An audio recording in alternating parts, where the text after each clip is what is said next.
Hello guys, dito na naman ako sa garden guys. Maaga naman akong gumising. Tapos tingnan ko guys, ayan may na naman kami, may ampalaya, may sayote na naman at saka upo. So thank you Lord for another blessing. So ayan, marami ding mga dahon na patay na, nangungumbitay, Bisaya jud kay guys. Guys, so tatanggalin ko yan. So, ayan, inumpisahan ko na siyang linisin. Ayan, dami na sa sa wheelbarrow. Medyo maganda-ganda na tingnan ngayon. Hindi na tingnan na parang dami ng bitay. Bisaya jud guys. So, ayan. Medyo malinis na siya. So, dito ako banda. Kasi nalinis ko na dito sa front.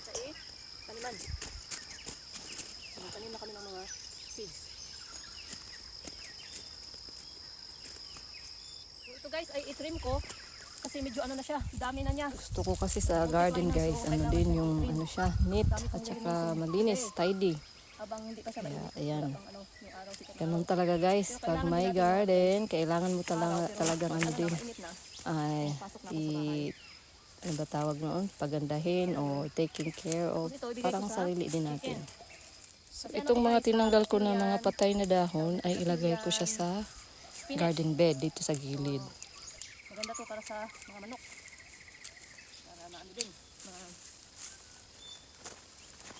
Save din o mas healthy yung chicken. Ito yung patula guys. Na. Kumakatay na.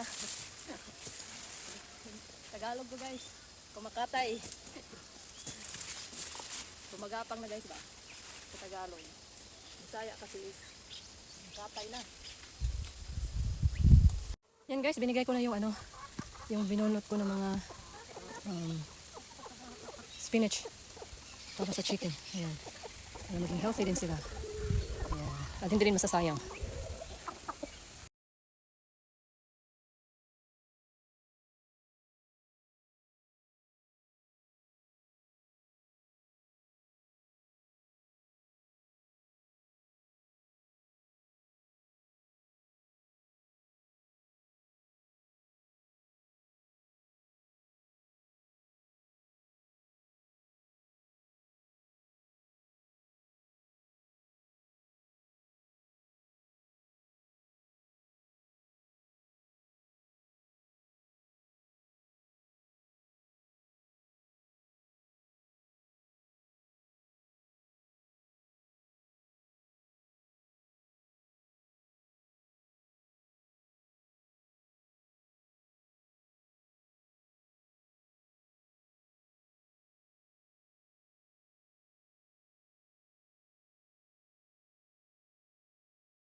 So guys, lalagay ko siya dito. Gawing mulch.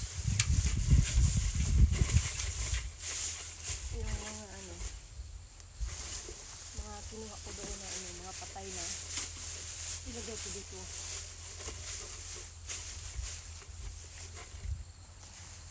Maganda to ang parang guys.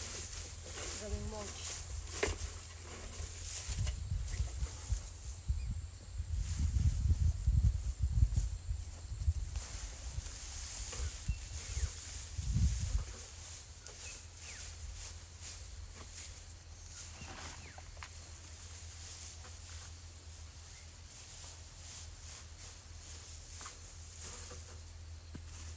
Yung buhay sa probinsya guys. Sarap tumira sa probinsya talaga. Hindi ka nalulungkot. Pag may ano ka, garden, pag masipag ka magtanim, daming gagawin guys. So, ano, para ma-qualified ka. Okay guys, thank you for watching. Bye-bye.